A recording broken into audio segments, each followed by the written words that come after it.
Emergency funding is on the way to help keep childcare centers open in North Carolina. We break down how we got here, what's next, and what it all means for you.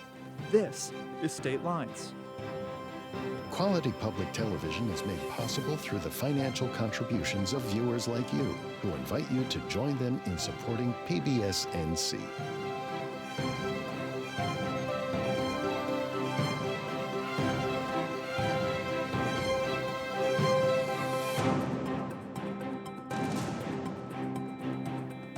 Welcome to State Lines. I'm David Hurst.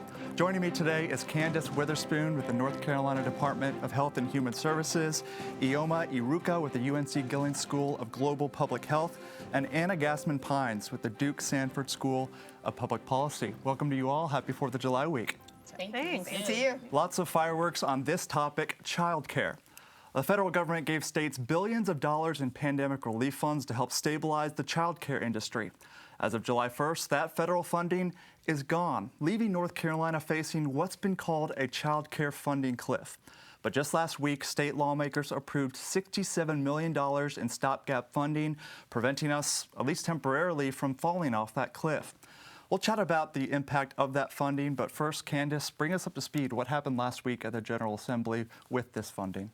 So we were happy to see that the General Assembly agreed on the $67.5 million to kind of carry us through the first 2 quarters of the year. Next, we'll have to send that to the governor's office for him to approve and sign that into law. Although this is not 100% of what our current child care centers and programs have been receiving this past year, it is a wonderful acknowledgement of the crisis that we're in, and we are hoping to see much more action from our General Assembly to help us stabilize our industry. And this funding will go towards child care stabilization grants. What do those do? Help us understand where this funding will go to. Absolutely. So the goal is to help with compensation. Currently, in North Carolina, our teachers, our early childhood care teachers are making an average of $14 an hour. A third of our child care teachers are also on federal assistance because $14 an hour is not really a living wage in 2024 with inflation and everything else that is happening. And so this will help us to keep teachers in the profession. We are seeing teachers leave in droves for jobs that are making upwards of $20 an hour, whether it's at Costco or Target or Starbucks. And so this hope will retain and recruit teachers to the field so that we can help stabilize childcare to be able to even offer it. We know that childcare is so important to keep parents working so that our businesses can keep running and we can continue to build the economy of North Carolina, but also just to make sure that our students and our kids are getting that early strong foundation so that they can be successful in the future, because we know the importance of the trajectory of their life. And we'll dive deeper into all those different topics in just a minute. But Iheoma, help us understand a little bit more about the investment, the importance of early education. Yeah, the first years of life, we're talking about infants and toddlers or preschool age, right? That's the time that lays a foundation for children's learning, brain development happens, how to engage with peers happens. So it's such an important time for children's development. And we know that that particular time sets them up for school, but also for life, right? A lot of our evidence to date indicates that when children have the sort of best quality of care, which includes well-paid, well-compensated, and well-trained workforce in a high-quality, safe environment with enriching opportunities for learning with adults and peers, that really sets them up really for what is bound to be a great school in academic life, but also later on in life. So it has an important place to play. And so while we attend to parents working, because we know that's important, we also attend to sort of children having what they need to also thrive as they go through their own life. And Anna, help us understand what was at stake. Why was this child care funding cliff so daunting? What would have happened if this went unaddressed? So what's really important to keep in mind about early care and education is there are a lot of fixed costs, and there aren't a lot of ways for these really crucially important care providers to cut costs and continue to provide the same kind of high quality, enriching experiences that really make a difference for children and provide stable support for families. So these grants have been helping centers pay their workers fairly, to be able to compensate them for the important work they're doing in investing in young children in our state. And without that support, it was going to be really difficult for childcare centers to just meet their basic costs. And a lot of folks have been saying that without this funding, they weren't going to be able to continue staying open. And we'll dive more into that later, but you had mentioned the idea of support for families. Let's hear from one of those families, because even with the support of federal funds, accessing childcare can be a challenge. Let's hear from one parent out in Western North Carolina who relies on early care education. This clip is from an upcoming short documentary called Take Care. At the end of 2023 was when we realized, like, wow, this is an issue. Multiple centers in our county closed down. Our school board was willing to step in, at least temporarily, and keep our center at our school open.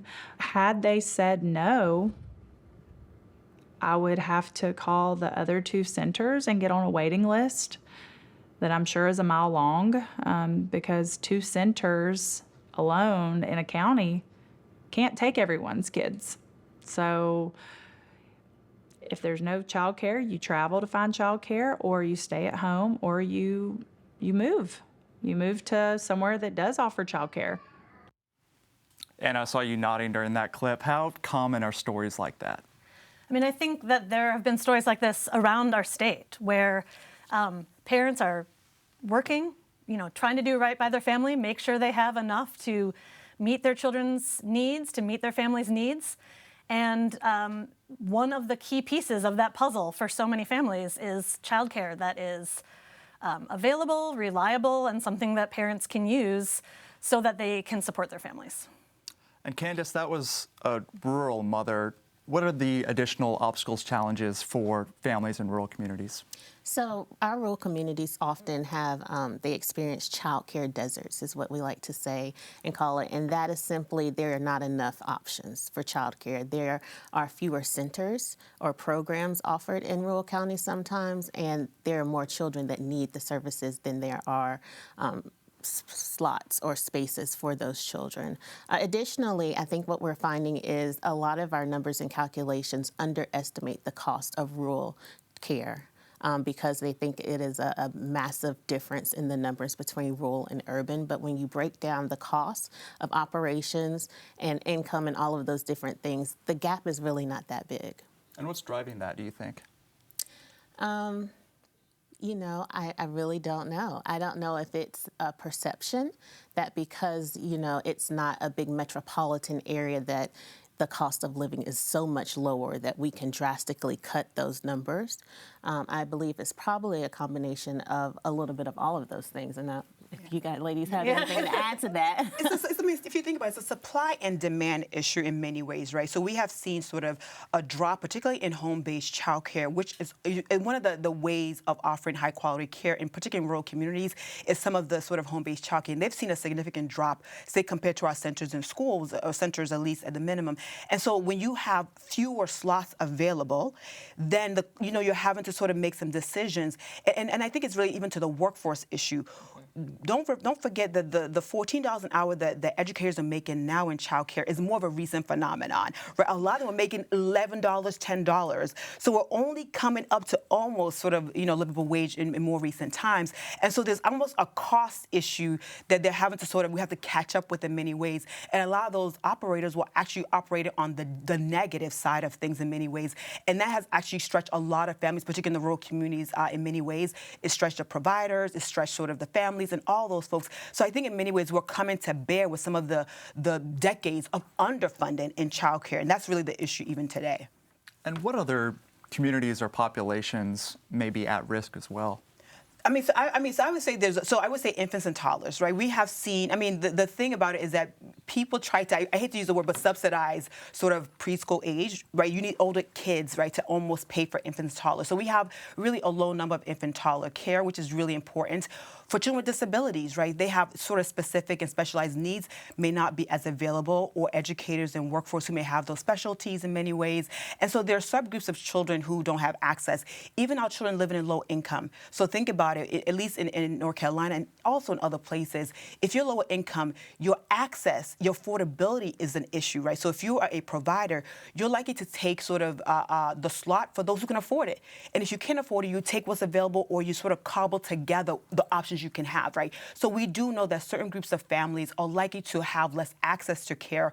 But I also want to stress it's not just about having access to care, it's about having high quality access to care, because low quality does not do families well because you're going to be worrying. It doesn't do children well either, or our system of care writ large. So we think about also quality as we think about the access issues and affordability issues.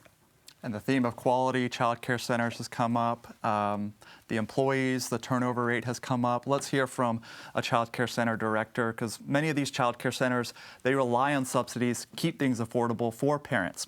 Here's Carolyn Slade. She's the director of child care center in Rocky Mount. Take a listen.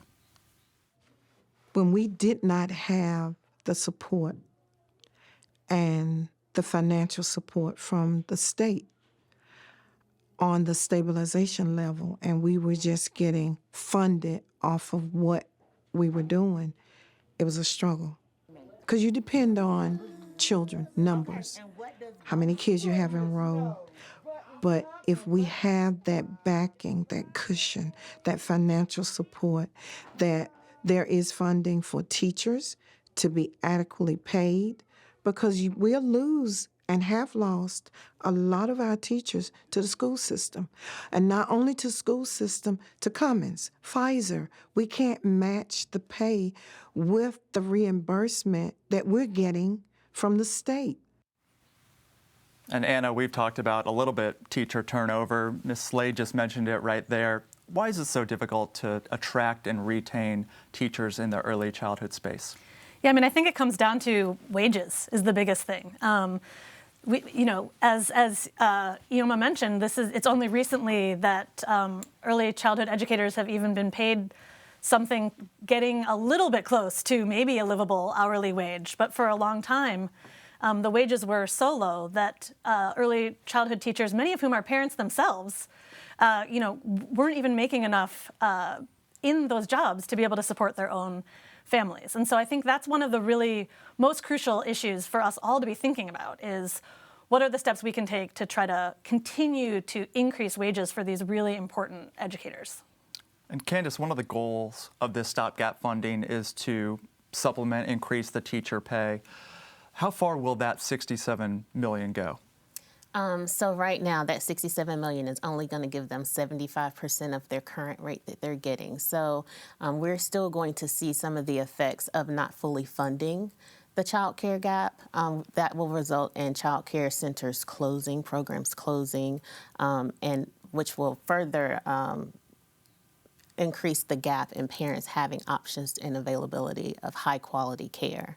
So those child care deserts that we've seen will only exacerbate it a little bit more to see more of them as other centers are struggling to make ends meet from month to month and would be forced to close.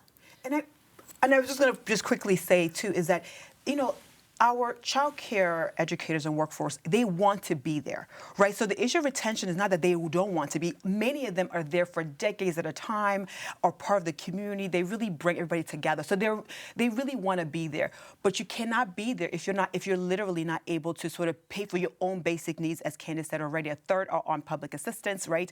And a lot of them are also dealing with mental health challenges of themselves, their children, right? So now you're asking them to do even more work with really what is probably still inequitable pay in many ways. So I think we have to really think through what can we do to ensure that they actually come to the workforce and stay, right? So it's a recruitment and retention issue, but also make sure that the environment, right, the condition of the work itself is that they're being valued as professionals, right? A lot of times you treat them as babysitters, and they're more than that. Imagine you are an educator who is caring for and teaching young children, and you have 8 to 10 children per professional, and so that's a lot of work and a lot of decisions being made. And so I think we have to really value who they are, pay them, compensate them, give them benefits, right, and protect their actual jobs than just try to treat them as sort of babysitters who are just easy to replace. They're not easy to replace at all.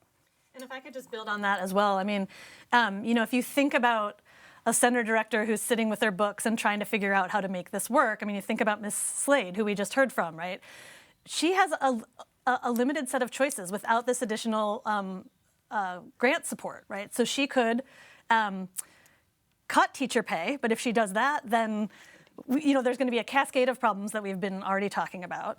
Another option would be to increase fees that she charges to the families that are using that care, and that feels untenable in a lot of ways as well, right? So a lot of families that are using childcare to support their work and to invest in their children's education are also struggling to make ends meet themselves. And so simply passing along those costs to the families is going to be a hardship for those families, possibly lead to them leaving, that center, and now a director's left, with a gap anyway, right? So, there's not a lot of wiggle room for kind of solving this problem without this additional funding. And we'll touch on the workforce concerns in just a minute, but Iheoma, I wanted to circle back to what you were talking about earlier, alluding to kind of the business model of child care centers. Why are they so dependent on these government subsidies in order to operate efficiently? So I think the point is that we actually don't pay for the full cost of care. So in many ways, right, even if you look at the subsidy dollars, they don't pay for the full cost it takes that I think Anna mentioned, right?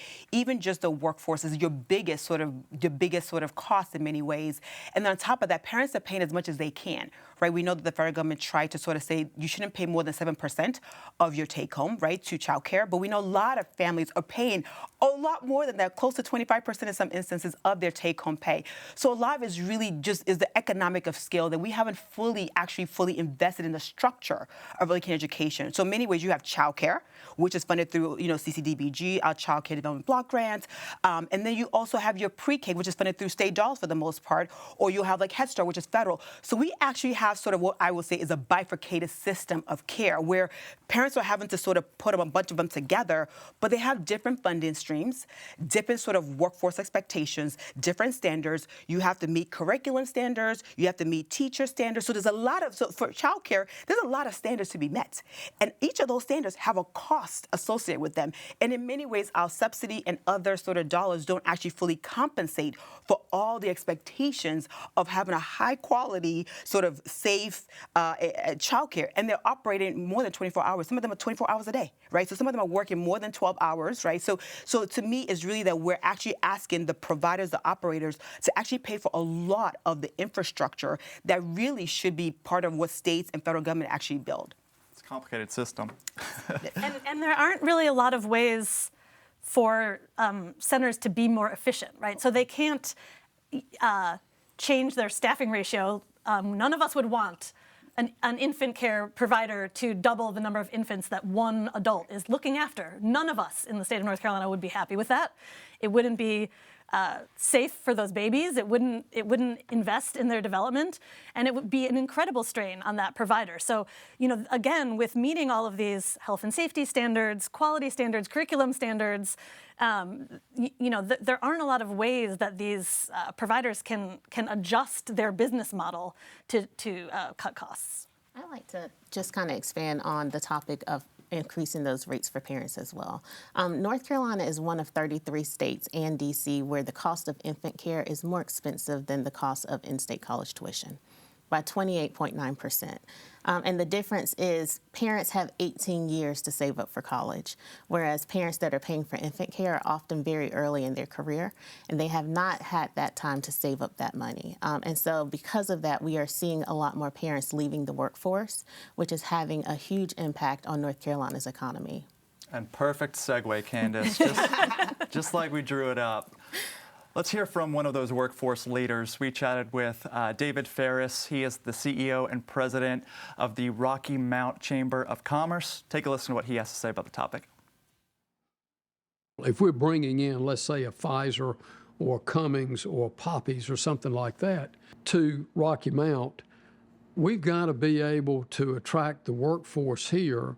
And when they come, we've got to be prepared, like any other community, to help them. But if a person can't come into a hospital and work, or a clinic, or a restaurant, or anywhere, it does affect us. So we've got to deal with it. We've got to be creative in finding solutions. So Candace, since you teed things up, I'll give you the first shot at it. How does the business community and the state economy as a whole benefit when more parents are involved in the workforce? So recently, the Chamber just released some new information that North Carolina is losing 5.65% of $5.65 billion in economic growth. And that is because we are at a labor shortage. We don't have the number of people to match the vacancies that we currently have. Before the pandemic, North Carolina had about 88 candidates or people for every 100 job vacancies. More recently, we're seeing about 55 people for every 100 job vacancies. And I can only imagine that that number will grow. Part of that research that the Chamber did also indicated that 35% of parents have said they've had to leave work or have disruptions in work because of a lack of childcare. And of those, 15% of parents are indicating that they are going to leave the workforce in the next 12 months. Of that 15%, 13% of those are men, 18% of them are women. And I think that's important because as we see parents leaving the workforce, we're only going to see businesses that are going to continue to have these vacancies and struggle to have a full staff. And I think that that is super important in North Carolina because we are a very popular state. A lot of different companies all over the world are looking to come here. When we are trying to attract Apple and Google and all of these other big name companies, it is very important that they're going to be able to have sustainable workforce here and that their employees will be able to find care so that they can come to work and so that they can fill these positions and it's not just an empty building. I'm so excited to see Business Chamber of Commerce here at the table in North Carolina when it concerns childcare. We're seeing even the federal government, for example, the Department of Commerce is doing its first ever, I think, national summit on childcare, right? And where they're even saying for you to get $150 million or more from the department, you have to have a plan for childcare. Like, to me, the issue of business development, economic development is that if you don't have childcare, there's no way you can attract people, right? Because you have young families who need childcare, not just any, but high quality childcare. So to me, it's almost like all hands need to be on deck. Right? And I think the business community, because they benefit on the short term, right, in terms of their workers' productivity, being able to come to work, but also in the long term, this is your future workforce. And so if they don't have the high quality care early in life, your future sort of workforce is probably at risk, right? So to me, the business community has to be in many ways front and center. And so I think it's important that the state continues to sort of push the business community to say, you know what is your plan? Or what is our plan collectively to sort of make sure we have plans for bringing business in, but also think about the child care situation. Because the more you have people come in, they're going to need childcare in many ways. And with many women having disruptions, and they are obviously an important part of the economic fabric of the state and obviously the country, we need to make sure that their needs are met. And as primary user, the primary caregiver, they need to have childcare available and not have to worry about, should I either stay at work or stay in my job or position or leave? I don't think that is a decision that many women want to make at this point in time. And it has reverberated effects later on if we don't take care of it. And a lot of those businesses are starting to open child care centers, which is sort of unprecedented, right? That's right. That is correct. I mean, the thing is that we are happy to see them, create those sort of childcare in their businesses, but we want to see more of sort of a more holistic approach, right? Because you can create it for your workers at that moment, but in the end of it, you want your whole entire community to have it. We do continue to see inequities in sort of childcare, right? In terms of childcare opportunities. In the west part of the state, we have challenges, and in the northeast part of the state, we have challenges. So while we are strengthened that businesses understand that you have to be part of the solution, it is also important that they're part of the policy, right? That they engage policymakers, engage early care education advocates and professionals, so there's much more of a holistic response as opposed to an isolated, discrete business-to-business response. Again, we're going to need everybody to kind of, I think, really be on the same path to sort of having a stronger infrastructure for childcare, no matter whether it's through one company or really through sort of the whole entire sort of business apparatus. And if you think about kind of, just to build on that really important point, if you think about economic development for the state, I mean, it's wonderful for the folks who are able to work at those businesses that are, connecting childcare to their business. But there are so many other workers across the state that are, being productive, that are helping drive the economy of the state, who don't have access to those, on-site centers. And if we want to continue the kind of growth we've seen and have workers who are able to be at work regularly, to be productive, then we've got to have much more than just some lucky few who get access to childcare and some who don't.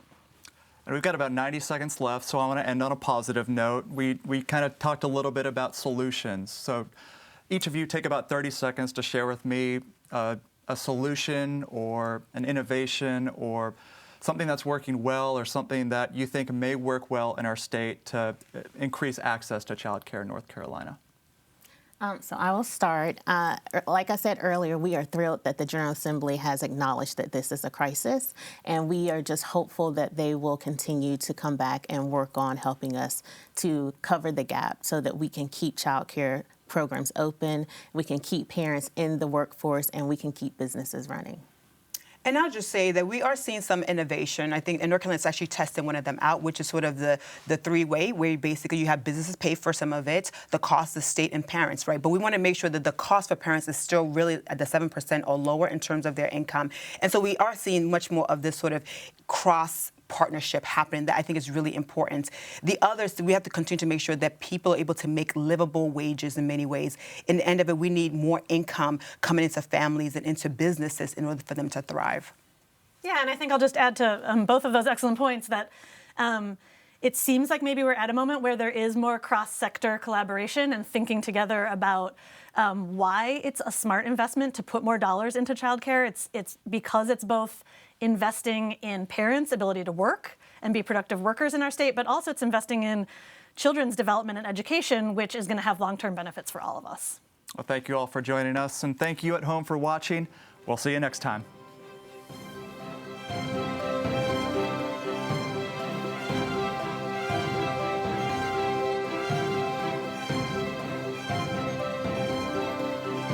Quality public television is made possible through the financial contributions of viewers like you, who invite you to join them in supporting PBS NC.